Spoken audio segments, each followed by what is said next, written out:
كله يركز معانا عشان نتأهل لنهائي الكونفدرالية وناخد البطولة. هي خطة واحدة بس اللي هتوصلنا لكده، مفهوم؟ خطة ايه يا شيكا؟ احنا معاك يا شيكا، قول بس الخطة وكلنا هنعملها. يلا بينا. انا جايب لكم الكينج بتاعنا احمد سيد زيزو، هيقول لكم على الخطة دي. اتفضل يا زيزو. زيزو زيزو زيزو زيزو زيزو زيزو. طيب نركز يا شباب، الخطة بتاعتنا سهلة وبسيطة، محتاجة شوية تركيز ودماغ مصحصحة معايا مركزة عشان تفهم الخطة كويس أوي. خلاص بص يا جدعان، بالصلاة على النبي كده، كله يصلي على النبي عليه الصلاة والسلام.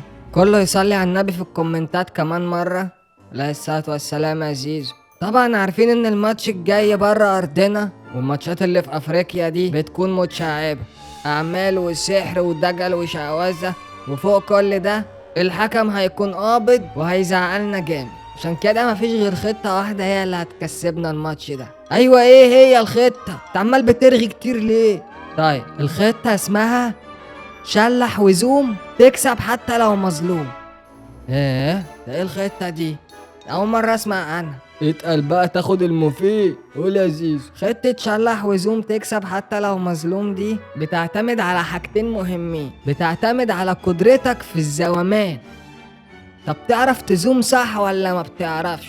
انا ما بعرفش ازوم يا جدعان، وما اعرفش يعني ايه كلمة زوم اصلا. هو هيفهمكوا دلوقتي، صبر. كل ما تقدر تزوم اكتر كل ما فرصتك في الفوز تكبر. حد فاهم حاجة يا جدعان؟ اتقل هتف، خش لهم بالتدريب العملي يا عزيز. طيب دلوقتي الكرة مع شيكا، انا عايز اقطعها منه، هقعد اجري وراه يرقصني ويشحلعني؟ لا، ابسط طريقه ان انا اقطع منه الكوره ان انا ازوم عليه. خش عليا كده يا شيكا، هيقوم جاري اقوم واخد منه الكوره، واشوف بقى انا هعمل ايه. نهوهو؟ انت عايزنا نهوهو يا زيزو؟ شايفنا بلدجات قدامك ولا ايه يا متخلف؟ ما اسمهاش هوهو، اسمها زومان، تفرق. والزومان صياع، يعني مش شرط تزوم جامد، الفكرة ان انت توقيت الزوم يجي في محله. ده اي كلام ده بقى، انا برضو مش مقتنع. نخش على النقطة اللي بعدها، نوع الزومان. احنا مش هنزوم على اللعيبة بس، ممكن نزوم على اللعيبة ونزوم على الحكم ونزوم على الجمهور. طب والزومان على الحكم ده يبقى عامل ازاي يا زيزو؟ زومان الحكم ده يعتمد على قوتك في الزومان، يعني الحكم بيقرب عليك وهيديك انذار تصغر له،